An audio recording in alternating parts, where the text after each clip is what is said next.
Everyone was in a good mood. Everyone was all over the place. I mean, I'll carry that with me forever.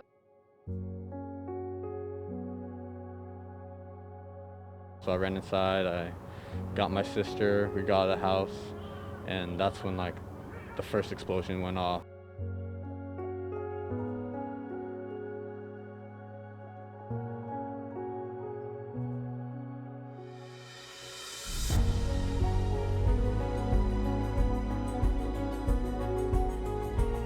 Coach Guthrie and I, we kind of went together and called up the ring company and thought, young man, you should have that.